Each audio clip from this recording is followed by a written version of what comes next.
Hello guys, welcome back to English Notebook channel. Tengejinoyi, yinga tingeyare active to passive, direct to indirect sore achigan grammar simien wego mami jadiye la shin. Mami ro wu so yin le sai mpu ba ne. Di ni ye video li ma ro English grammar ma ayan ko ayi ji ye akhan kanna ni pa win ni de active voice ne passive voice a jang ko ti cha na ne twa aw shin lin pya pi tha ma mo lo video li ko asong ti ji pe ja ba aw no.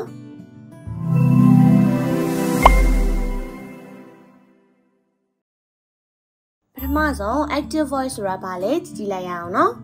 Active voice sentence တစ်ချောင်းမှာဆိုရင် subject ကိုအဓိကထားပြီးတော့သုံးတာကိုတွေ့ရမှာဖြစ်ပါတယ်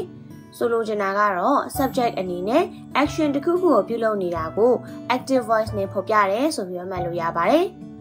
The guest is ringing the bell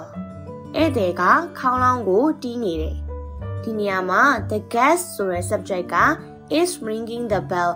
bell တီးနေတယ်ဆိုတဲ့ action ကိုပြုလုပ်နေတဲ့သူဖြစ်တာကြောင့် subject ကိုအလေးထားပြီးတော့ရေးထားတဲ့စာကြောင်းဆိုတာကိုရှင်းရှင်းလင်းလင်းတွေ့ရမှာပဲဖြစ်ပါတယ် Passive voice sentence တစ်ခုမှာတော့ပြုလုပ်သူ subject ကရှေ့ဆုံးမှာရှိမနေတော့ဘဲနဲ့ object နေရာကိုရောက်သွားပါတယ် object ကိုတော့စာကြောင်းရဲ့ရှေ့ဆုံးနေရာမှာထားပြီးတော့သုံးတာကို passive voice မှာတွေ့ရမှာဖြစ်ပါတယ် The bell is being rung by the guestခေါင်းလောင်းကအဲ့တဲ့ရေးတီးတာကိုခန်းနေရတယ်ဒီစာကြောင်းမှာတော့ပုံမှန် subject plus verb plus object sentence structure ပုံစံမျိုးမဟုတ်ဘဲနဲ့ object plus verb plus by subject structure ကိုတွေ့ရမှာဖြစ်ပါတယ်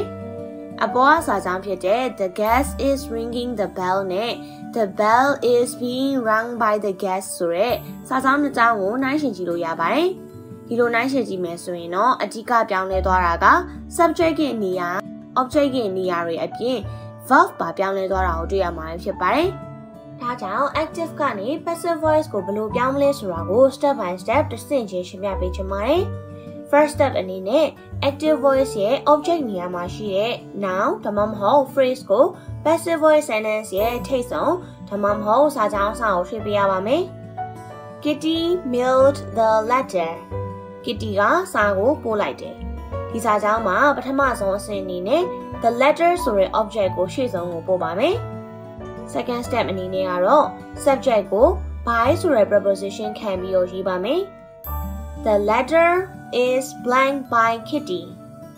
နောက်ဆုံးအဆင့်နဲ့အရေးကြီးဆုံးအဆင့်မှာတော့ verb ကိုပြောင်းအောင်မှာပဲဖြစ်ပါတယ်။ Active voice ကနေ passive voice ကိုပြောင်းတဲ့အခါမှာ verb ပြောင်းလဲအသုံးပြုမှုကအရန်ကိုအရေးကြီးပါတယ်။ verb တွေကိုဘယ်လိုပြောင်းလဲလို့ရမလဲဆိုတာကိုဆက်ပြီးတော့ကြည့်လိုက်ရအောင်နော် Active voice မှာ verb 1 s or es ပါတဲ့ present simple ပုံစံကိုအသုံးပြုထားရဆိုရင် passive voice ပြောင်းတဲ့အခါမှာ is are plus verb 3ကိုအသုံးပြုရမှာဖြစ်ပါတယ်ဒီတိုင်းပဲ verb 2 past simple ပုံစံဆိုရင်တော့ was were plus verb 3ကိုအသုံးပြုရမှာဖြစ်ပါတယ် has have had plus verb 3ကိုအသုံးထားရဆိုရင်တော့ has have had plus been plus verb 3 MSR was were plus verb ing ဆိုရင်တော့ MSR was were plus being plus verb 3 to plus verb 1ကနေဆိုရင်တော့ to be plus verb 3 modal verb တွေဖြစ်တဲ့ can could shall should will plus verb 1ဆိုရင်တော့ modal verb plus be plus verb 3ဆိုပြီးတော့ပြောင်းလဲအသုံးပြုပေးရမှာဖြစ်ပါတယ်ကိုကမေးတတ်တယ်ဆိုရင်တော့ဒီစီးမြင့်၅ခုကို screenshot ရိုက်ပြီးတော့တင်ထားတတ်ပါတယ်နော်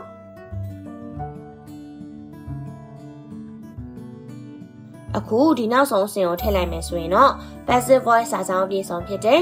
The letter was mailed by Kitty ဆိုပြီးရရှိသွားမှာဖြစ်ပါတယ်။စာကြောင်းရဲ့တခြား phrase တွေကပြောင်းလဲလို့ရပါမယ်။ verb တွေကိုတော့ရှေ့မှာပြောခဲ့တဲ့အတိုင်းတသက်မှတ်သေးပြောင်းလဲအသုံးပြုရမှာဖြစ်လို့ active နဲ့ passive voice တွေပြောင်းတာစာကြောင်းတွေတည်ဆောက်တဲ့နေရာမှာအဆင်ပြေစေဖို့အတွက် verb တွေကိုတည်တည်ချာချာလေးမှတ်ထားဖို့လိုအပ်ပါလိမ့်မယ်နော်။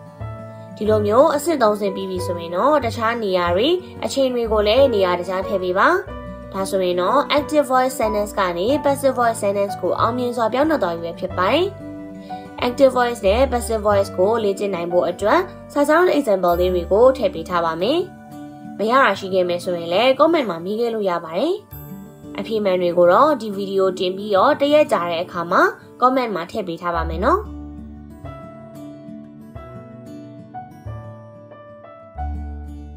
Thanks for watching the video till the end. See you all again in the next video. Bye bye everyone.